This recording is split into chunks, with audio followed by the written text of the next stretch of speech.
What if your mutual fund, yes, the one you trust for your retirement, suddenly froze your money? No redemptions, no exits, just locked. Sounds impossible? Well, that's exactly what happened in 2020 with Franklin Templeton. So, this isn't fear mongering, it's a wake up call. Today, we will break down what panic redemptions are and how mutual funds differ from bank accounts and how to protect your portfolio from becoming the next casualty. So let's dive into the video. Hi, welcome to holisticinvestment.in, where we simplify the world of personal finance for individual investors like you.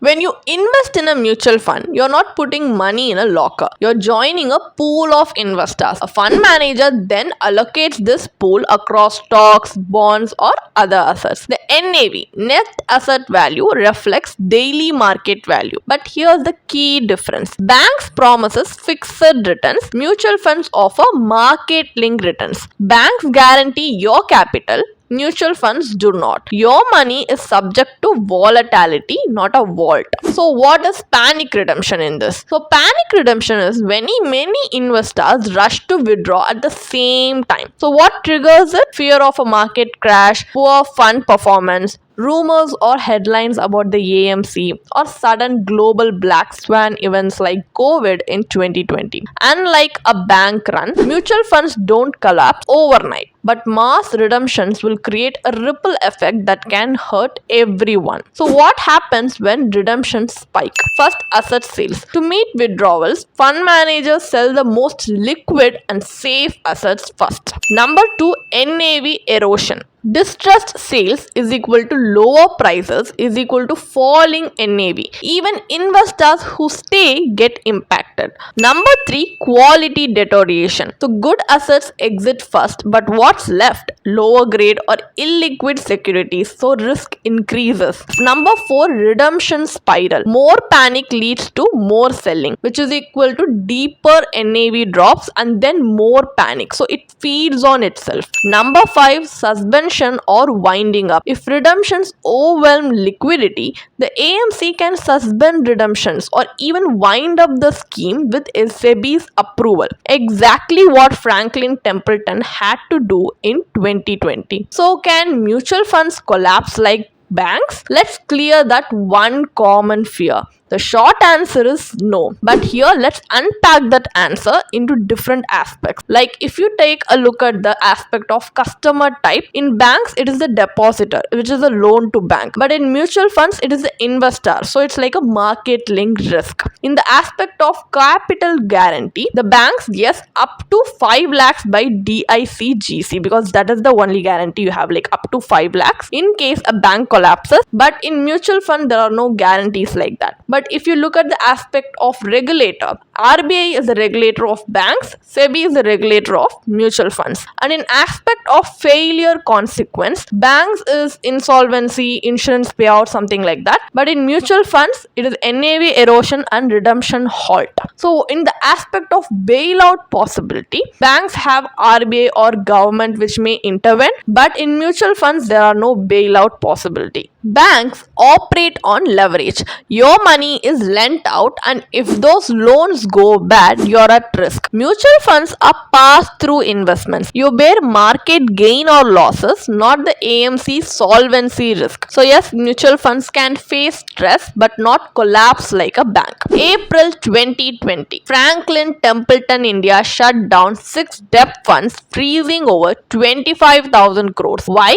Heavy exposure to low-rated illiquid bonds, panic redemptions amid COVID uncertainty, and bond markets were frozen. No buyers, no exit. So what followed? Months of uncertainty. Investors had no access to funds. Eventually, most got their money back, but the scars remain. So the lesson here is it's not just about returns or brand names. It's about what lies beneath the portfolio. And SEBI didn't sit also. It introduced several protective measures. First, mandatory liquid holding. So now debt funds maintain a liquidity buffer to handle redemptions, and then daily portfolio disclosure. no more hidden risk. Investors can now see holdings daily. Number 3, credit risk cap. So restrictions on how much can be invested in low rated bonds. And 4, clearer labels. Funds must align with specific risk and duration categories. And many AMCs also shifted to target maturity funds TMFs, offering greater clarity and high quality GSEC exposure. Debt funds are now stronger but not invisible. So here's what you can do to avoid getting caught in a redemption stop. First, check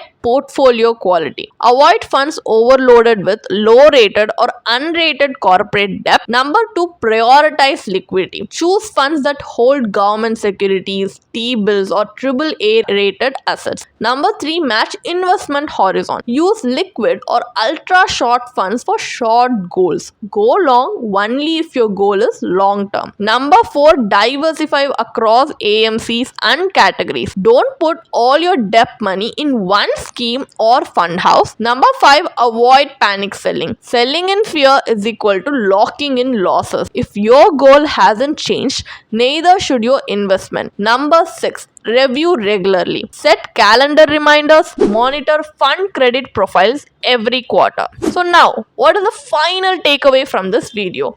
Mutual funds are a powerful tool for wealth creation. They don't collapse like banks, but they can suffer temporary disruptions if mismanaged or misunderstood. So the key is here not panic but preparation. Know what you own, match your funds to your goals, diversify wisely, and review consistently. And if you're unsure where to start, book a free consultation with a certified financial planner who will help you understand the risk before the next panic hits. So click the link in the description to book your free consultation. And if you like this video, hit subscribe, and if you got any questions, drop them in the comments below and share this with anyone invested in mutual funds. They need to see this. Until next time, thank you for watching. You can definitely check out the blog post we have posted on our website through the link in the description. And if you want to gain more professional guidance through a professional financial planner, you can choose to book a one-on-one complimentary consultation with one of our professional financial planner through the link in the description. Also, if you want to gain more investment and financial insights through the leading experts in the finance industry, we also conduct regularly free live webinars through which you can register and gain these insights. The link is in the description. Also, if you like this video, definitely hit like and subscribe to our YouTube channel so we can come up with more such financially beneficial content for you. Thank you for watching.